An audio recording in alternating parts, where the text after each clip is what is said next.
Hi, this is Paul from Expert Software Solutions. So I've had a template come through for our automated strategy builder for Slingshot for one of our users, and on the surface it's pretty good. It's a great job, but there's some things that I just want to go through which will help others as well as this person. So let's just have a look at the performance report. Now, this is Unirenko. So Unirenko, I'm using NinjaTrader Continuum, live account, trade my own money. This person uses data from a funded trader account. So there are going to be differences, okay? But one of the things I've done when I've loaded it up, yes, it's profitable, but this profit factor of 1.67 is only just good enough for me. The max drawdown of $4,000 is not good enough for me. It may be different on his machine, but there's some things that we need to do. So one of the other things for me, this is a 60-day data series. 90 trades is far too many, okay, for that period of time. Way too many. An average of 2 trades a day. It sounds brilliant. I want 2 trades a day, but there's too much risk there. And this is where this really big max drawdown goes. So remember that. I've actually put that on a spreadsheet there as well so we can remember those figures. So one of the things that we look for is the fresh air. So on a type 1 buy, for example, the standard setting would be to, hey, if I got fresh air to target to, I want to take the trade. Okay.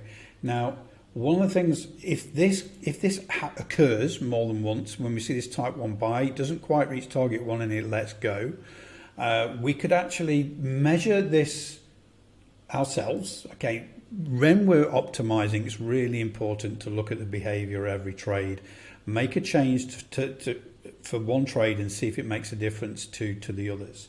So one of the things I'm going to do is use the fib extension here, and I'm going to go below the zone here, entry, and we can see that the 161, which will be in the zone. So it wouldn't take it if I had the standard sort of 161% fib there. So I'm just going to remove that.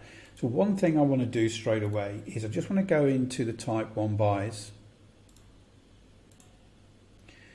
and I want to change the Guardian Zone's minimum risk reward to fib percentage, and I'm going to leave it at the standard 161.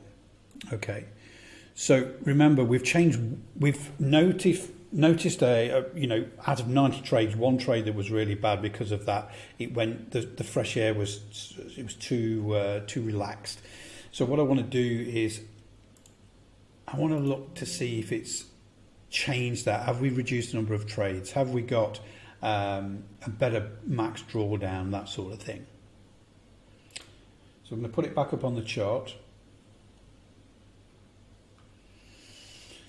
So you see now that trade is gone, okay?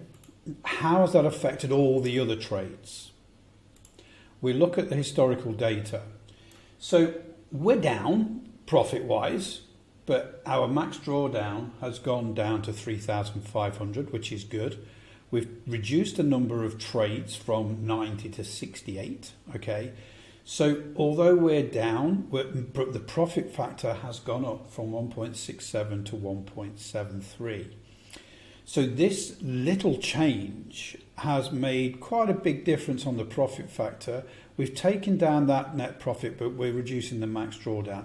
But there's still work to be done here. So what we can do now is we look at the analysis. We change it to entry time. We can see some red down here. So if we go half hour of the day, there are some times of the day when this particular strategy on my machine with my data actually doesn't work for me, for this machine and my data provider. So I can go through and basically discount the periods of time when we get the red to try and to bring up that profit factor, reduce that max drawdown. Okay, so you just take notes of those times. So what I've done to save time, here's one I prepared earlier. So this time now on the strategies, what I've done is only to trade for those times, okay? I want to go down a little bit here so you can see them. So 3:30 a.m. to 7 a.m., 8 a.m. to 8:30 a.m. Again, so I made those changes on that fib percentage first to reduce that, but then the last thing that we do is to see if we can get the right times of the day to trade. So we've got these 1, 2, 3, 4, 5 periods where we can trade. 9:30 p.m. to 12:30 a.m. is a good slot as well. So went through that, and now we have this. So we look at the performance report again.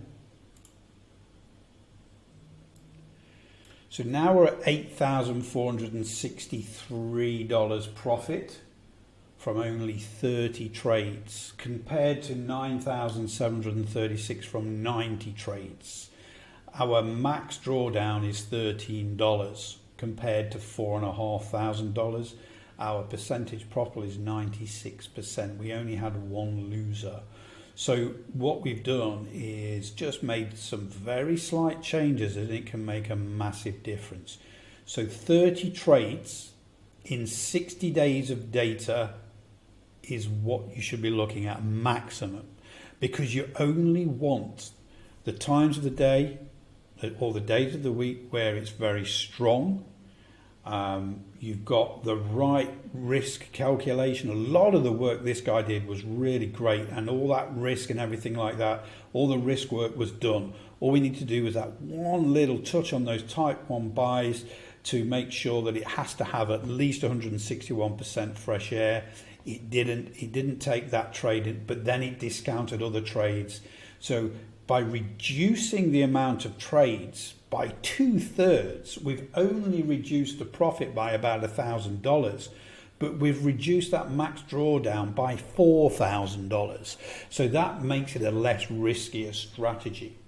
So hopefully this helps our users to understand that when we're trading on these faster time frames, we don't want 2, 3, 4, 5 trades a day. It's impossible for you, for a strategy as complex as this, to try and get that right every day for 60 days.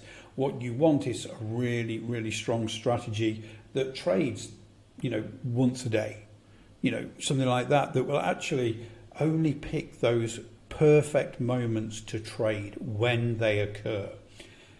You're not giving much away on profit, but what you're doing is really taking away that risk on those max drawdowns, because you're doing less trades and you're only trading when the conditions are perfect. So for those that are not using our Slingshot ASB, check out the links below this video. But for those using it, hopefully this will help some of that optimization.